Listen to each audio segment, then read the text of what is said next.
World's biggest astrology community in Tamil. Online Astro TV, வாழ்வின் வெளிச்சம். Online astro டிவியை கண்டு மகிழுங்கள். நீங்கள் அவளோடு எதிர்பார்த்து கொண்டிருக்கும் சேலம் ராமஜெயம் ராமநாதன் ஐயா அவர்கள் ஆலய பரிகாரங்களை பற்றி மிகவும் தெளிவாகவும் உங்களுக்கு வாழ்வியல் ஏற்படக்கூடிய பிரச்சனைகளுக்கு தீர்வும் கூறுவதற்கு சிறப்புரையாற்ற வருமாறு சேலம் ராமஜெயம் ராமநாதன் ஐயா அவர்களை வருக வருக என்று வரவேற்போம். சிற்றஞ்சிறுகாலே வந்துன்னை சேவித்து உன் பொற்றாமரையிடையன் போற்றும் பொருள்களாய் பெற்றமை துண்ணும் குலத்தில் பிறந்தேனி குற்றேவல் எங்களை கொல்லாமற் பொய்காத்து இற்றை பறை கொள்வான் என்றுகான் கோவிந்தா எற்றைக்கு மேலேல் பிறவிக்கு முந்தன்னோடு உற்றமே யாவோம் உமக்கே நாம் ஆட்செய்வோம் மற்ற இனம் காமங்கள் மாற்றேலோ ரெம்பாவாய் ஸ்ரீ ராமராம ராமேதி ரமேராம மனோரமே சகஸ்டநாம தத்துல்யம் ராமநாம வரணனே ஸ்ரீராம ஜெயம் உத்தாளகர் மகரிஷிக்கு ஜெய். இந்த அகில இந்திய தொழில்முறை ஜோதிட சங்கத்தின் தலைவர் உயர் திரு தெக்கலூர் செல்வராஜ் ஐயா அவர்களுக்கும் செயலாளர் நந்தா துரைசாமி ஐயா அவர்களுக்கும் மற்றும் இந்த சங்கத்தின் உறுப்பினர்கள் அனைவருக்கும் இனிய நமஸ்காரம். இந்த விழாவிற்கு வருகை தந்திருக்கும் அனைத்து ஜோதிட பிரம்மாக்களையும் வணங்கி எனது உரையை ஆரம்பிக்கின்றேன். நமக்கு கொடுத்திருக்கக்கூடிய தலைப்பு ஆலய பரிகாரங்கள். பொதுவாக எந்த ஒரு பரிகாரம் செஞ்சாலும் நம்ம பரிகாரங்கள் அப்படிங்கிறத நம்ம நிறைய பேசியிருக்கோம். அதில் வராத பரிகாரங்களை இன்னைக்கு நம்ம உங்களுக்கு கொடுக்கலாம் அப்படின்ட்டு இருக்கோம். இது உங்களுக்கு நடைமுறையில் பயன்படுத்தி முழுவதுமாக வெற்றி கண்ட பரிகாரங்கள், அறிவியல் சார்ந்து ஆலயங்கள் சார்ந்து இருக்கக்கூடிய அமைப்பு. இதை தாராளமாக நீங்கள் பயன்படுத்திக்கலாம். இன்னைக்கு சூரிய ஹோரையில் ஞாயிற்றுக்கிழமையில் சூரிய ஹோரையில் இதை பற்றி பேசுகிறோம். இதை நீங்கள் பயன்படுத்தி வாழ்க்கையில் நல்ல வளர்ச்சி நிலைகளை அடைய வேண்டும். அதற்கு உங்களுடைய முன்னோர்களும் எந்த ஒரு விஷயங்கள் நடக்கணும் அப்படின்னா நமக்கு நம்முடைய முன்னோர்கள் குருமார்கள் அவர்களுடைய ஆசி அப்படிங்கிறது நமக்கு வேணும். இன்னைக்கு இந்த ஞாயிற்றுக்கிழமை சூரிய ஹோரையில் உங்களுக்கு அதெல்லாம் கண்டிப்பாக கிடைக்கும். இந்த வழிபாட்டு பரிகாரங்களை பயன்படுத்தி நீங்கள் வாழ்க்கையில் வளர்ச்சி அடைய வேண்டும் என்று வாழ்த்தி, எந்த ஒரு பரிகாரம்னாலும் நம்ம குலதெய்வ ஆசி இல்லை அப்படின்னாக்கா அது நமக்கு சரியான விதத்தில் இல்லாம தடங்கள் ஆகக்கூடிய அமைப்பு அப்படிங்கிறது உண்டு. நிறைய பேருக்கு என்ன சொல்லுவாங்கன்னா, குலதெய்வம் எனக்கு தெரியல சார், அதில் ஒரு கன்ஃபியூஸ் இருக்கு அப்படின்னு சொல்லக்கூடிய அமைப்பு. இங்க ஜோதிடர்கள் நிறைய இருக்கிறதுனால குலதெய்வம் தெரியல அப்படின்னு சொல்லக்கூடிய நபர்களுக்கு நம்ம அவங்களுக்கு என்ன பண்ணணும் அப்படின்னாக்கா, சிவகங்கைக்கு பக்கத்துல பட்டமங்கலத்துல மீனாட்சி சுந்தரேஸ்வரர் ஆலயம் அப்படிங்கிறது இருக்கு.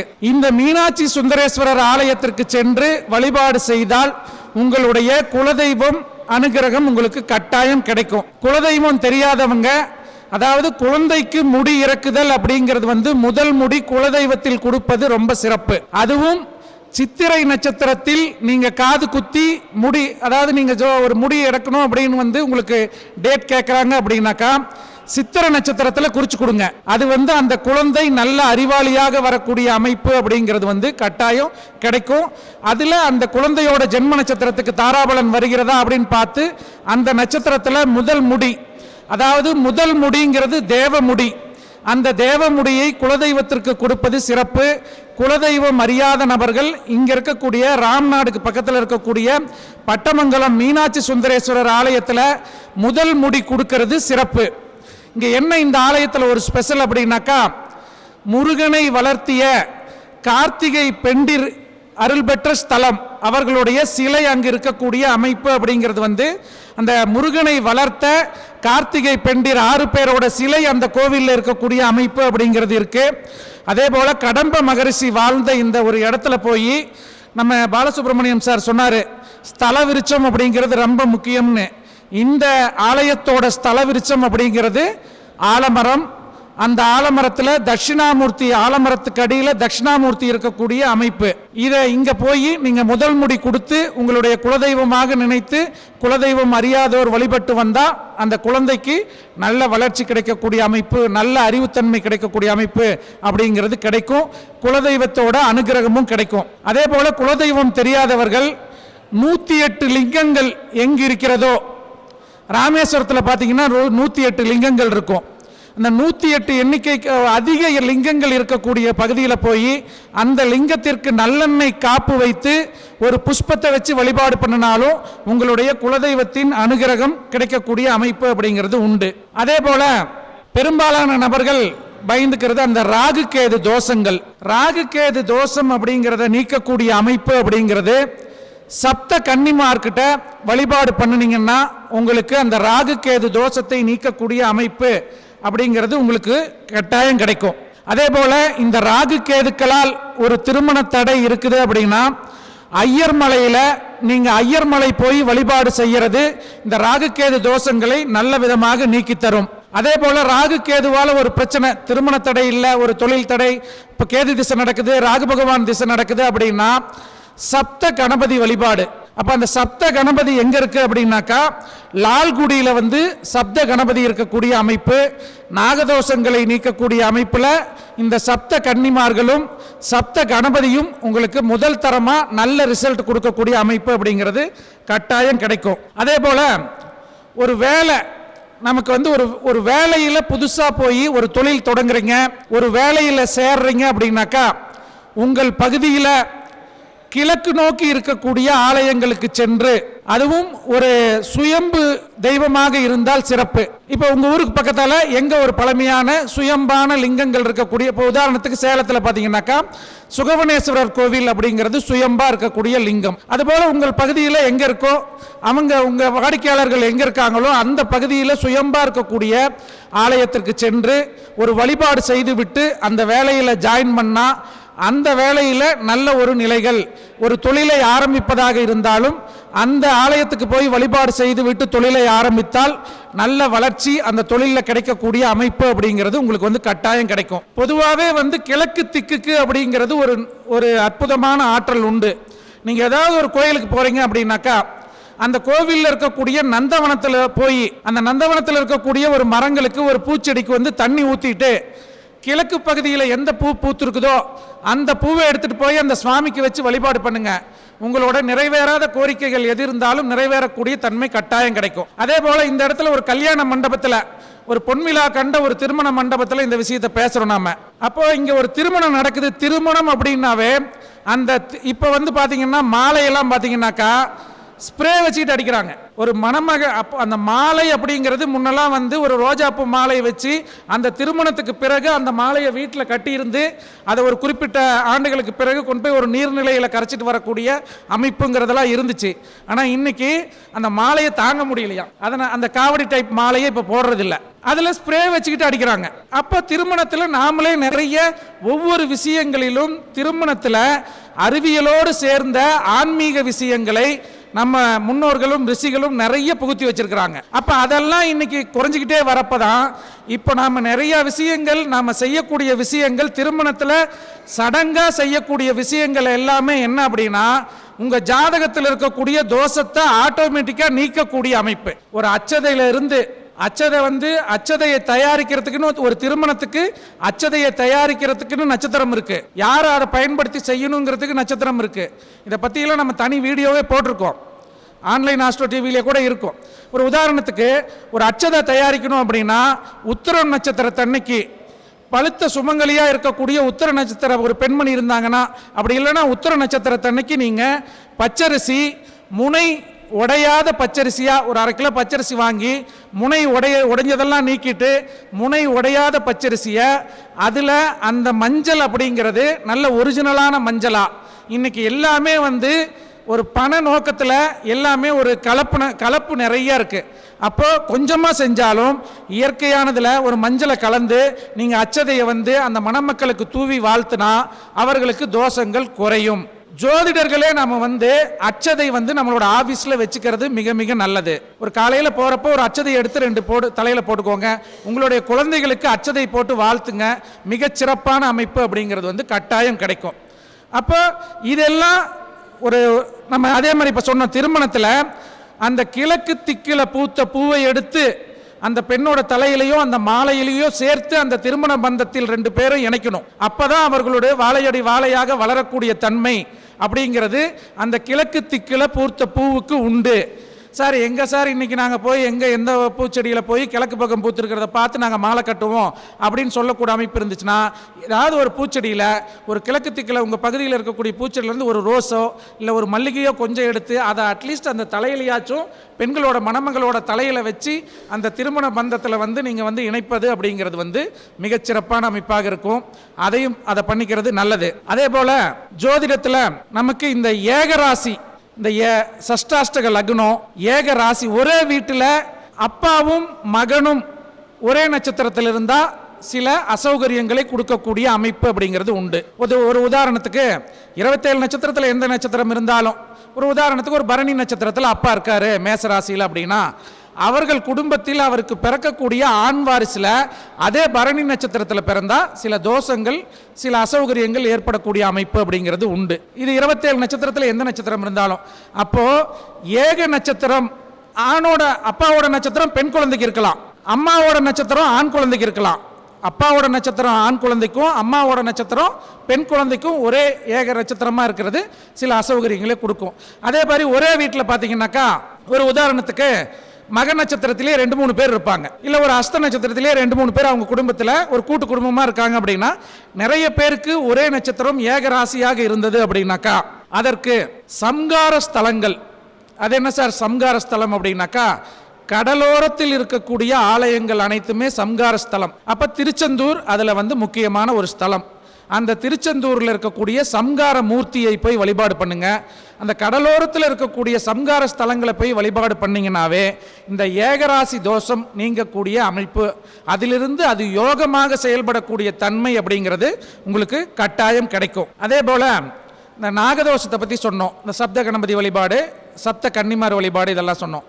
அதில் இன்னொன்று, இந்த ஆதிசேஷனுக்கு நீங்கள் ஆதிசேஷன், இப்போ திருச்செங்கோடு மலைங்கிறது ஆதிசேஷன், அந்த படிக்கட்டிலேயே இருக்கக்கூடிய அமைப்பு, மேலேயும் மூலஸ்தானத்துக்கு இடதுபுறத்தில் ஆதிசேஷன் இருக்கக்கூடிய அமைப்பு. அப்போ எப்பயுமே நம்ம சொல்கிறது, நம்ம கிளைண்ட்ஸ் பொதுவாக நம்மகிட்ட சொல்கிறது, ஒரு ஜாதகம் இன்றைக்கி ஆன்லைன் வந்தோடனே என்னென்னா ஜாதகத்தை அனுப்பி வச்சோன்னா அவங்க நம்மகிட்ட கால் பண்ணி சொல்கிறது என்னென்னா, சார் எல்லாமே பண்ணிட்டேன், எல்லா பரிகாரங்களும் பண்ணிட்டேன், அவங்களுக்கே ஒரு 80% ஜாதகத்தில் எல்லாம் தெரியுது, இந்த திசை இந்த புத்தி இதெல்லாம் நடக்குது, எல்லாமே பண்ணிட்டேன், இப்போ ஜாதகத்துக்கு பலன் சொல்லுங்கள், ஒரு வழிபாடு சொல்லுங்கம்பாங்க. அப்போது எதுவுமே நடக்கல, எல்லாம் பண்ணிட்டேன், ஏன் நடக்கலை அப்படின்னாக்கா, எப்பயுமே ஒரு பரிகாரங்கள் ஒரு வழிபாடுகள் அதெல்லாம் பண்ணணும் அப்படின்னாக்கா, நாள் செய்வதை நல்லவர்கள் செய்ய மாட்டார்கள் அப்படிங்கிறது ஒரு பழமொழி உண்டு. அப்போது நட்சத்திரங்கள் அப்படிங்கிறது ரொம்ப முக்கியம். அப்போ அந்த நட்சத்திரத்தை நீங்கள் தெரிஞ்சுக்கிட்டு, அப்போ இந்த ஒரு உதாரணத்துக்கு இந்த ஆதிசேஷன் பரிகாரம் பண்ணணும் அப்படின்னாக்கா, ஆயில்யம் நட்சத்திரம் வரக்கூடிய அன்னைக்கு இந்த ஆதிசேஷன் இருக்கக்கூடிய இடத்துக்கு திருச்செங்கோடு போகலாம். உங்கள் பகுதியில் எங்கே வேணால் பழமையான ஆலயங்களில் நிறைய சூட்சுமங்கள் ஒளிந்து இருக்குது. இப்போ எந்த ஒரு ஆலயத்துக்கு போனீங்கனாலும், இப்போ ஒரு மீட்டிங்க்கு வரீங்க, பக்கத்தில் இருக்கக்கூடிய ஆலயங்களுக்கு ஒரு விசிட் அடித்து பழகுங்க. அந்த ஆலயத்தில் ஒரு சில ஆலயத்தில் பார்த்தீங்கன்னாக்கா நடன கணபதி இருப்பார், ஒரு சில ஆலயத்தில் பார்த்தீங்கன்னா புல்லாங்குழல் வச்சுக்கிட்டு பிள்ளையார் இருப்பார், ஒரு சில ஆலயத்தில் பார்த்தீங்கன்னா பெண் வேடத்தில் பிள்ளையார் இருப்பார்.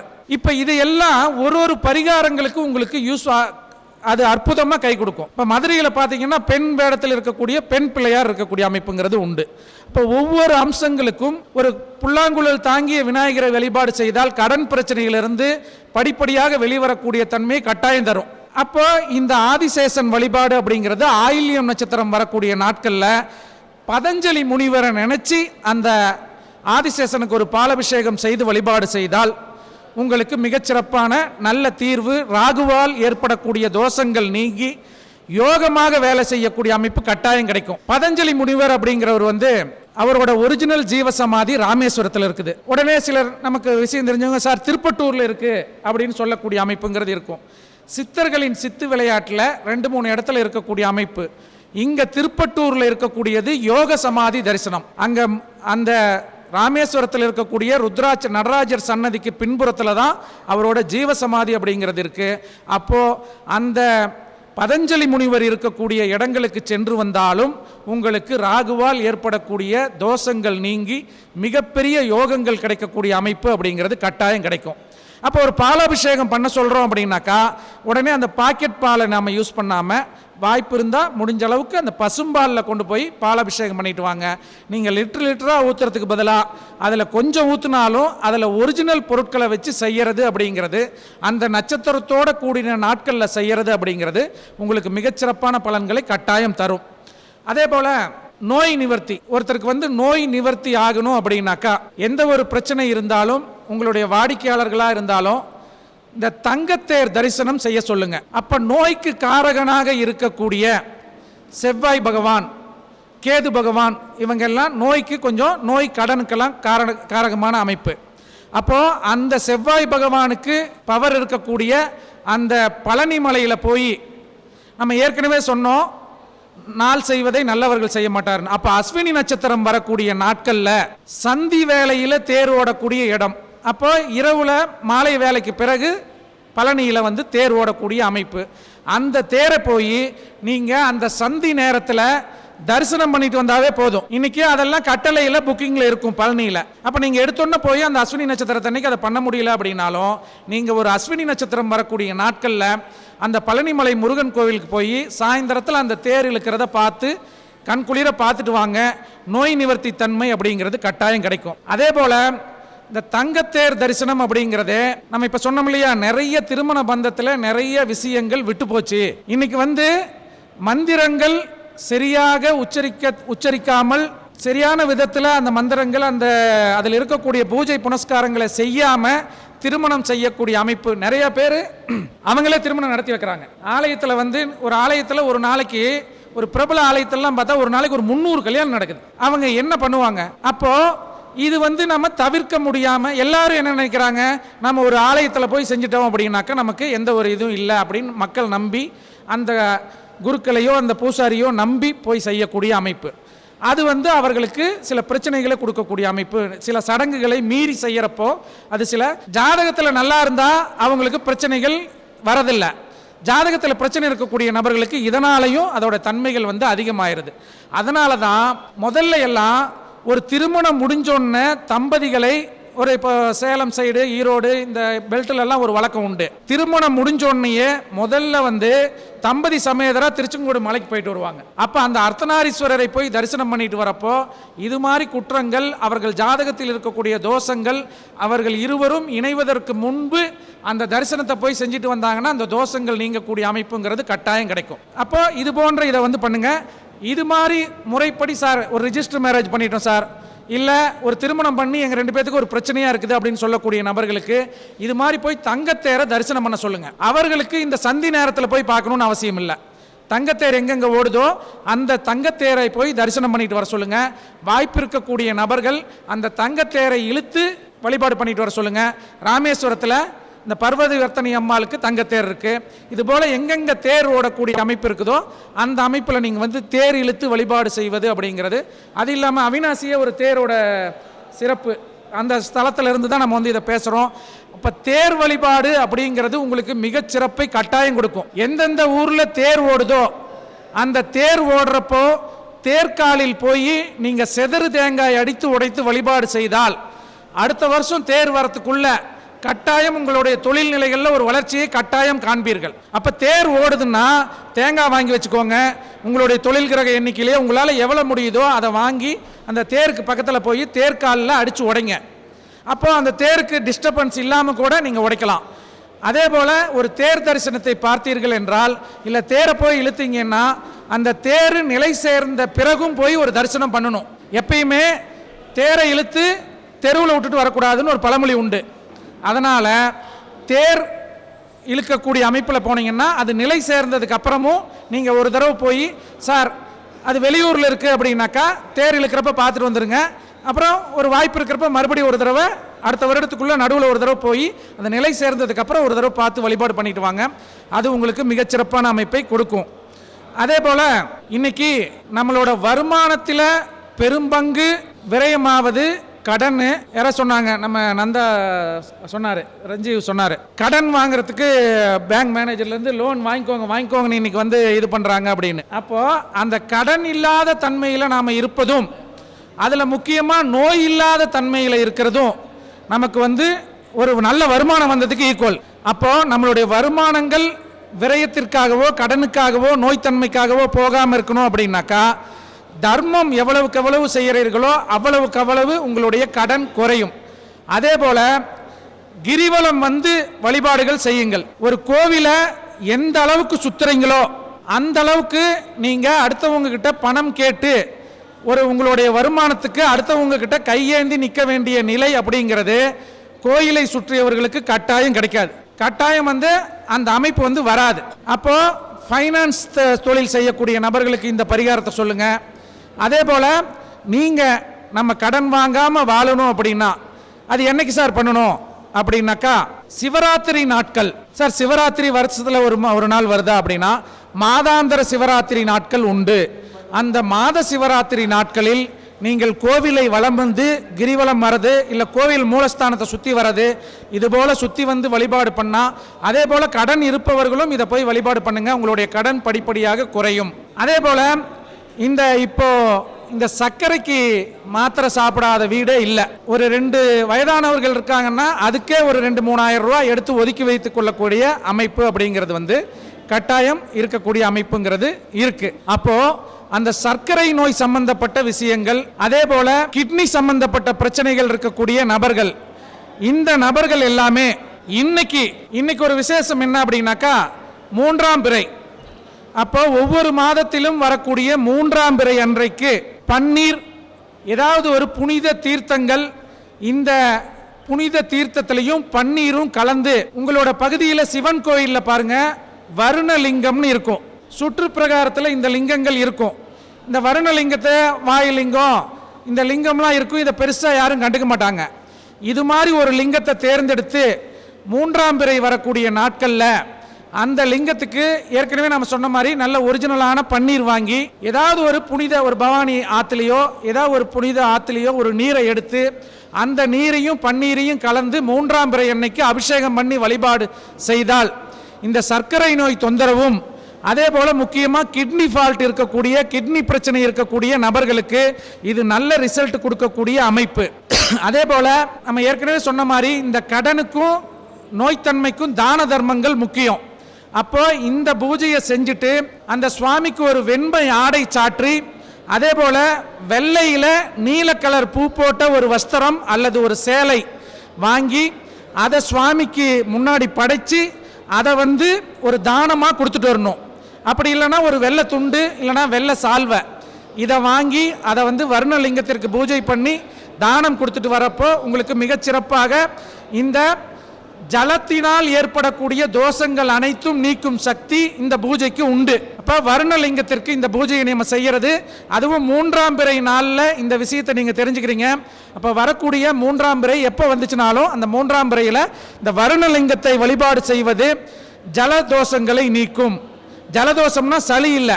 போய் நம்ம வந்து ஒரு ஆற்றுல போய் ஒரு கோவிலில் இருக்கக்கூடிய குளத்தில் இறங்குறோம், ஒரு ஆற்றுல இறங்குறோம், அங்கே காரி உமிழ்தல். எப்பயுமே வந்து ஒரு நீர்நிலையில் இறங்குறோம் அப்படின்னா இறங்குறதுக்கு முன்னாடி அந்த நீர்நிலையை தொட்டு கும்பிட்டு அதுக்கப்புறம் தான் உங்கள் கால் இறங்கணும். அப்புறம் அதில் எச்சில் துப்புதல் இந்த மாதிரி இதெல்லாம் நம்ம தெரிஞ்சோ தெரியாமலோ செஞ்சுருப்போம். அந்த மாதிரி ஜலம் சம்பந்தப்பட்ட தோஷங்களை நீக்கக்கூடிய அமைப்பு அப்படிங்கிறது. அந்த ஜலம் தோஷம் இருக்கிறவங்களுக்கு தான் இந்த டயபிட்டிஸ் வரக்கூடிய அமைப்பும் இந்த கிட்னி சம்பந்தப்பட்ட தோஷங்கள் வரக்கூடிய அமைப்பும் உண்டு. அதனால் இதை வந்து நீங்கள் வந்து ரெஃபர் பண்ணுங்கள், இருக்கக்கூடிய நபர்களுக்கு இதை சொல்லுங்கள், மிகச்சிறப்பான அமைப்பாக இருக்கும்.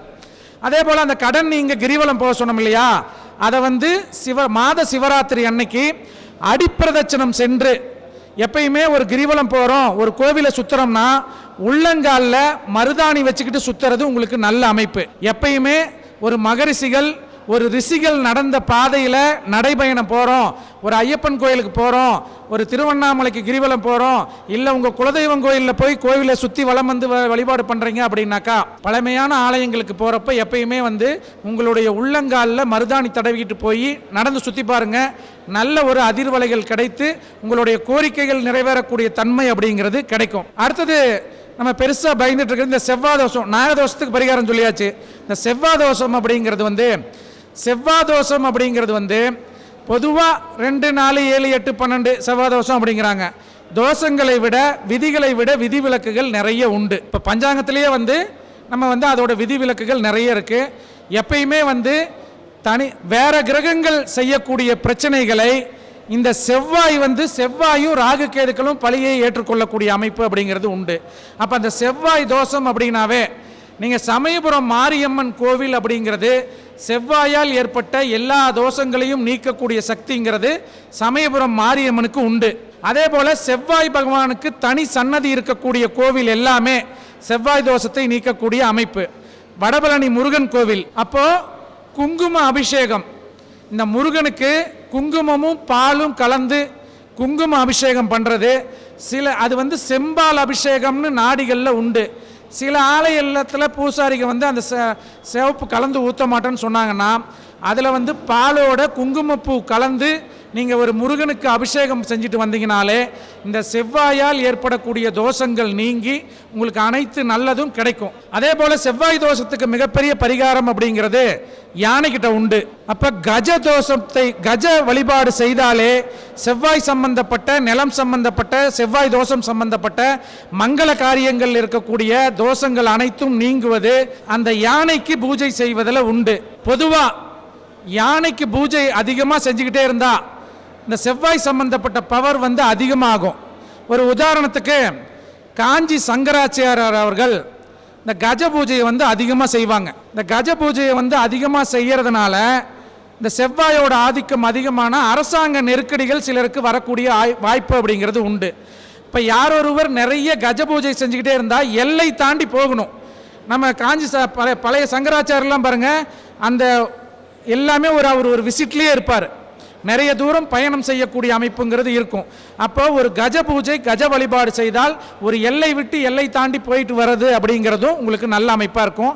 அப்போ யானைக்கு நீங்கள் பரிகாரம் செய்தால் உங்களுடைய செவ்வாய் சம்பந்தப்பட்ட தோஷங்கள் அனைத்துமே யோகமாக மாறக்கூடிய அமைப்பு அப்படிங்கிறது வந்து உண்டு. ஆண் யானை அப்படிங்கிறது விநாயகர் அம்சமாகவும் பெண் யானை அப்படிங்கிறது கஜலட்சுமி அம்சமாகவும் வேலை செய்யும். அப்போ நீங்கள் வந்து அதே போல் இந்த செவ்வாய் தோஷம் நீங்கணும் அப்படின்னாக்கா பெண்கள் இந்த திலகம் பெரிய பொட்டா யார் வச்சிருக்காங்களோ அந்த பெரிய திலகம் வச்ச பெண்ணுக்கு ஏதாவது ஒரு தானம் கொடுத்து அவங்க கிட்ட ஒரு ஆசீர்வாதம் வாங்குங்க. நல்ல வார்த்தை சொல்லி, ஒரு செவ்வாய் தோஷத்தால் ஒரு திருமண தடை இருக்குது, செவ்வாயினால் உங்களுக்கு ஒரு நிலம் அமையல, ஒரு வீடு பிரச்சனை இருக்குது அப்படின்னா இந்த கஜ பூஜை யானைக்கு வழிபாடுகள் செய்யலாம். யானைக்கு உணவு வாங்கி கொடுக்கலாம். இல்லைனா பெரிய திலகம் வச்சிருக்கக்கூடிய ஒரு பெண்ணிடம் ஒரு ஆசீர்வாதம் வாங்குங்க. அவங்களுக்கு ஒரு தானம் கொடுத்து ஆசீர்வாதம் வாங்கினாலும் இந்த செவ்வாய் தோஷம் நீங்கக்கூடிய அமைப்பு அப்படிங்கிறது உண்டு. அதே போல் ஈரோடுக்கு பக்கத்தில் திருவள்ளுவர் வீதியில் பார்த்தீங்கன்னா பொட்டு அம்மன்னே ஒரு கோவில் இருக்குது. அந்த பொட்டு அம்மன் கோவிலுக்கு போயிட்டு வந்தாலும் இந்த செவ்வாய் தோஷம் நீங்கக்கூடிய அமைப்பு. பொதுவாக செவ்வாய் தோஷம் இருக்குது, இந்த பிரச்சனைகள்லாம் இருக்குது, அதுக்கு தான் ஒரு ஜென்ரலைஸ்டான வழிபாடு நம்ம ஆளுங்க உருவாக்கி வச்சாங்க. அது என்ன அப்படின்னாக்கா ஆடி 18 வழிபாடு. ஆடி 18 அன்னைக்கு நீர்நிலையில் போய் குளிச்சுட்டு அந்த மாங்கல்யத்தை மாற்றுறது, தம்பதிகள் போய் அவங்க திருமணம் முடிஞ்சு வரக்கூடிய ஆடி 18 போய் அந்த தம்பதி சமேதராக அதை குளிச்சுட்டு அந்த மங்கள நாணை மாற்றிக்கிறது, இதெல்லாம் பண்ணுவாங்க. அந்த ஆடி 18க்கு இந்த தோஷங்களை போக்கக்கூடிய சக்தி அப்படிங்கிறது, திருமண தடைகளை நீக்கக்கூடிய சக்திங்கிறது இந்த ஆடி 18க்கு உண்டு.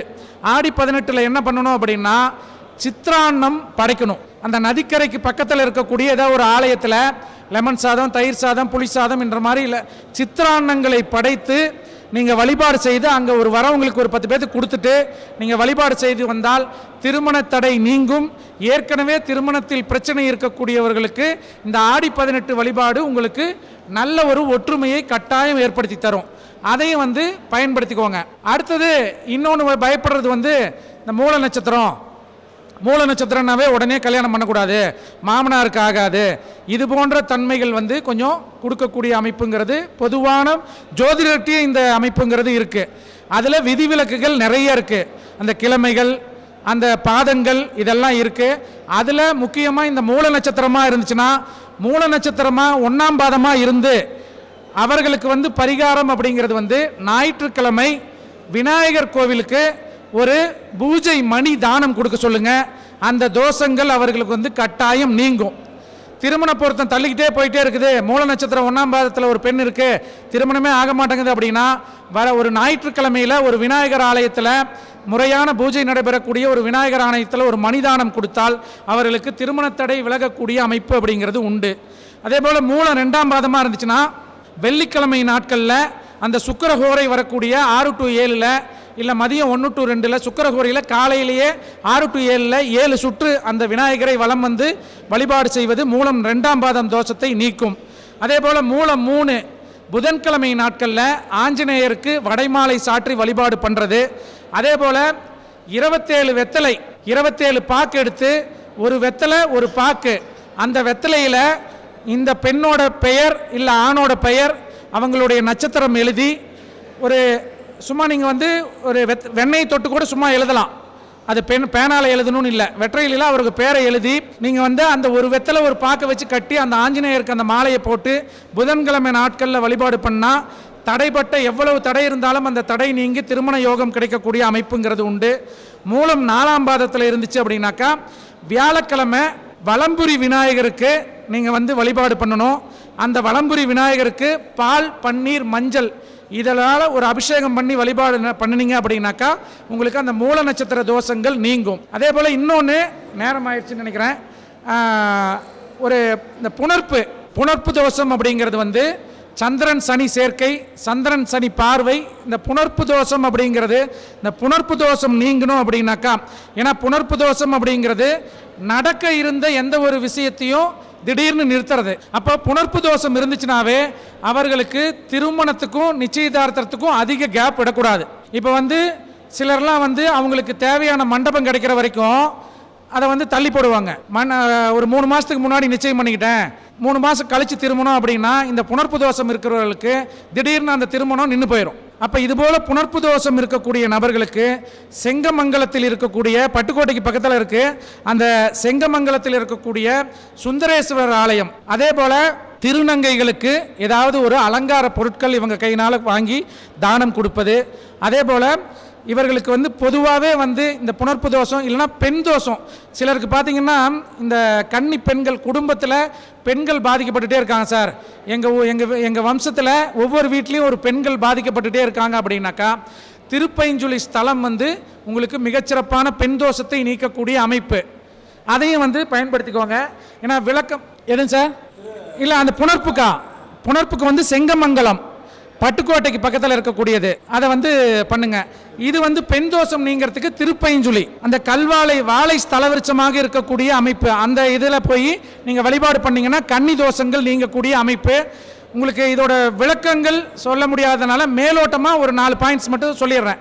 அதாவது வாஸ்து சம்பந்தம், ஏன்னா வாஸ்து எக்ஸ்பர்ட் பக்கத்துலேயே இருக்கிறாரு, அப்போது வாஸ்து சம்பந்தப்பட்ட விஷயங்களில் உங்களுக்கு ஒரு தோஷம் இருக்குதுன்னா பட்டை லிங்கங்கள் எங்கெங்கே இருக்கோ அந்த பட்டையாக 8 பட்டை இருக்கும், 6 பட்டை இருக்கும், 12 பட்டை இருக்கும், ஒரு பட்டைக்கும் ஒரு விளக்கங்கள் இருக்குது. எந்த 4 பட்டை இருக்கவங்களை யார் கும்பிடணும், 6 பட்டை இருக்கவங்க, 8 பட்டை இருக்கிறவங்க அதெல்லாம் இருக்குது. இன்றைக்கி நேரம் கருதி அப்போ பட்டை லிங்கங்கள் இருக்கக்கூடிய இடத்துல போய் வழிபாடு பண்ணுங்கள். இந்த வாஸ்து தோஷம் நிலதோஷங்கள் அப்படிங்கிறது நீங்கும். அதே போல் உறவு வகையில் ஒரு கணவன் மனைவி பிரச்சனை, அண்ணன் தம்பி பிரச்சனை, ஒரு அக்கா தம்பி பிரச்சனை, ஒரு உறவு வகையில் தொந்தரவு இருக்குது அப்படின்னாக்கா நீர்நிலையை நோக்கி எந்த ஒரு தெய்வம் இருக்கோ அந்த தெய்வத்தை போய் அந்த நீர்நிலையில் குளிச்சுட்டு அந்த தெய்வத்தை வழிபாடு பண்ணிங்கன்னா உங்களுக்கு உறவு வகை தோஷங்கள் கட்டாயம் நீங்கும். 4ஆம் இடத்துல பாவி இருக்கக்கூடிய நபர்கள், 4ஆம் இடம் கெட்டு போய் இருக்கக்கூடிய நபர்கள், கடகராசி கெட்டு போய் இருக்கக்கூடிய நபர்கள் இந்த பரிகாரத்தை வந்து கட்டாயம் செய்யுங்க, அது நல்லாயிருக்கும். அதே போல் சிலருக்கெல்லாம் வந்து லேட்டாக இந்த பெண்கள் பூப்படையாமல் இருக்கக்கூடிய அமைப்பு, அந்த பூப்படையாமல் இருக்கக்கூடிய தோஷம் நீங்கணும்னா நாகப்பட்டினத்தில் இருக்கக்கூடிய நீலாயதாட்சி அம்மன் அதை எழுதிக்கோங்க. அதே போல் சார் ரொம்ப ஒரு வறுமையாகவே இருக்குது, இந்த வறுமையிலிருந்து வெளியே வரணும்னா சகஸ்ரலிங்க வழிபாடு, இது எல்லாமே விளக்கமாக சொல்லணுன்றது நம்ம நேரம் கருதி நம்ம வந்து அந்த மேலோட்டமாக சொல்கிறோம், அதை பயன்படுத்திக்கோங்க.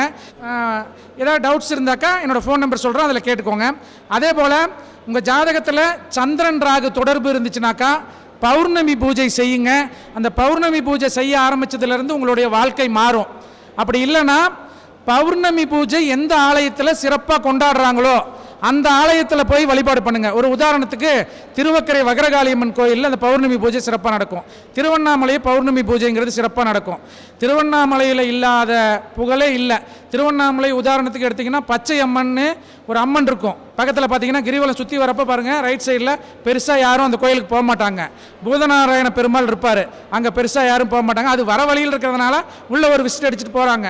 இந்த பச்சை அம்மன்லாம் வந்து கல்லில் இருக்கக்கூடிய மேரு, உங்களுக்கு லக்ஷ்மி கடாட்சத்தை கொடுக்கக்கூடிய கல் மேரு இருக்கக்கூடிய ஸ்தலம் அந்த திருவண்ணாமலை பச்சையம்மன் ஸ்தலம். இந்த திருவண்ணாமலையில் தீப பூஜைக்கு ஆரம்பமே வந்து அந்த பச்சையம்மன் சன்னதியிலிருந்து ஆரம்பம். அப்போ அந்த அளவுக்கு விசேஷம் நிறைந்த அந்த இடம், அதையும் பயன்படுத்திக்கோங்க. அதே போல் திருமணம், வில்லங்கமான திருமணம் நடைபெறக்கூடிய அமைப்பு இருக்கக்கூடிய நபர்கள் அப்படின்னு பார்த்தாக்கா, சுக்கிரன் செவ்வாய் சேர்க்கை இருந்துச்சுனாவே, கொஞ்சம் சுக்கிரன் செவ்வாய் சேர்க்கை இருந்து அந்த சுக்கிரன் செவ்வாய்க்கு வீடு கொடுத்த அதிபதி அதுக்கு மறைஞ்சிட்டாவே கொஞ்சம் திருமண விஷயத்தில் வில்லங்கள் உண்டு, காதல் விஷயத்துக்குள்ள வில்லங்கள் உண்டு. அப்போ சுக்கிரன் செவ்வாய் கடகத்திலேயோ விருச்சிகத்திலேயோ மீனத்திலேயோ இருந்துச்சுனாவே அவங்க திருமண விஷயத்தில் கவனமாக இருக்கணும். இதில் அந்த வீடு கொடுத்த அதிபதி மறைஞ்சிட்டாக்கா ரொம்ப பிரச்சனைகளை சந்திக்கக்கூடிய அமைப்பு. இது மாதிரி ஜாதக அமைப்பு இருக்கக்கூடியவர்கள் அந்த பெண்களை கொஞ்சம் கவனமாக பார்த்து கல்லூரி வகையில் எல்லா இதுலேயும் ஒரு கைடன்ஸோடு கொண்டு போகிறது சிறப்பு. அதையும் வந்து பார்த்துக்கோங்க. அதே போல் இருதய நோய்க்கு வந்து உங்களுக்கு தட்சிணாமூர்த்தி வழிபாடு, தட்சிணாமூர்த்தி கோயிலில் போய் உட்காந்து உங்களோட இதய ஒளியை கேளுங்க. அந்த இதய ஒளியை ஒரு 20 நிமிஷம் கேட்டுட்டு வாங்க, உங்களுக்கு மிகச்சிறப்பான அமைப்பாக வந்து தோசை நீங்கும். அதே போல் தேனில் ஊறிய நெல்லிக்காய், எங்கெங்கெல்லாம் நெல்லி ஸ்தல விருட்சம் இருக்குதோ அந்த ஸ்தல விருட்சம் உங்களுக்கு ஹார்ட் டிசீஸை போக்கக்கூடிய அமைப்பு வந்து உண்டு. அந்த ஸ்தல விருட்சத்தில் இருக்கக்கூடிய அந்த நெல்லிக்காயை சுவாமிக்கு ஒரு தட்சணை வச்சுட்டு அந்த நெல்லிக்காயை எடுத்துகிட்டு வந்து ஒரிஜினல் தேனில் கலந்து சாப்பிடுங்க. அந்த இருதய சம்பந்தப்பட்ட பிரச்சனைகள் தீரும். அதே மாதிரி கோவக்காய்க்கும் இருதய பிரச்சனையை தீர்க்கக்கூடிய அமைப்பு அப்படிங்கிறது உண்டு. அதே போல் இந்த துறையூர் பக்கத்தில், சார் ஊருக்கு பக்கத்தில் இருக்கக்கூடிய பெருமாள் மலைங்கிறது திருப்பதிக்கு ஈக்குவலான 7 குன்றுகளோட கூடிய ஒரு மலை. அப்போ அந்த மலை அப்படிங்கிறது திருமண தடையை நீக்கக்கூடிய அமைப்பு. இந்த வரக்கூடிய வைகுண்ட ஏகாதசியில் அங்கே அந்த திருமண கோலத்தில் வந்து அந்த சுவாமியை வந்து உற்சவ மூர்த்தியை வச்சு சிறப்பாக திருமண தடை இருக்கிறவங்களுக்கு பூஜை நடைபெறும். அந்த தரிசனத்தை போய் பார்த்துட்டு வந்தீங்கன்னாவே உங்களுக்கு திருமண தோஷம் அப்படிங்கிறது நீங்கும். இதெல்லாம் வந்து பயன்படுத்திக்கோங்க. மற்றொரு சந்தர்ப்பத்தில் நம்ம வந்து இது இப்போ சொல்லப்பட்ட விஷயங்களில் ஏதாவது டவுட் இருந்தாக்கா நீங்கள் வந்து ஃபோனில் கேட்டுக்கோங்க. என்னுடைய பெயர் ராமஜெயம் ராமநாதன். ஃபோன் நம்பர் வந்து 94 43 11 55 86. இது நீங்கள் வந்து ஏதாவது டவுட்ஸ்னாக்கா நீங்கள் சப்போஸ் நான் வந்து ஏதாவது எடுக்கலைன்னாலும் மிஸ்டு கால் பார்த்துட்டு கட்டாயம் கூப்பிடுவேன். அதோட இல்லைனா ஒரு மெசேஜ் போடுங்க. அது இப்போ சொல்லப்பட்ட விஷயங்களில் உங்களுக்கு ஏதாவது டவுட்ஸ் இருந்தாக்கா அதை கேட்டு தெரிஞ்சுக்கலாம். சார் இந்த கோவில் எங்கே இருக்குதுன்னு தெரில, நீங்கள் நெட்டில் அடிச்சிங்கன்னா எல்லாம் வந்துடும். அதில் ஏதாவது உங்களுக்கு டவுட்ஸ் இருந்துச்சுன்னா ஒரு மெசேஜ் போடுங்க. உங்களுக்கு ரிட்டன் வந்து டைம் இருக்கப்போ கட்டாயம் வந்து அனுப்பி வைப்போம். இந்த சிறப்பான விழாவை நடத்திய அனைவருக்கும் அன்பு வாழ்த்துக்களை தெரிவித்து இந்த அளவில் எனது உரையை நிறைவு செய்கிறேன். நன்றி, நமஸ்காரம்.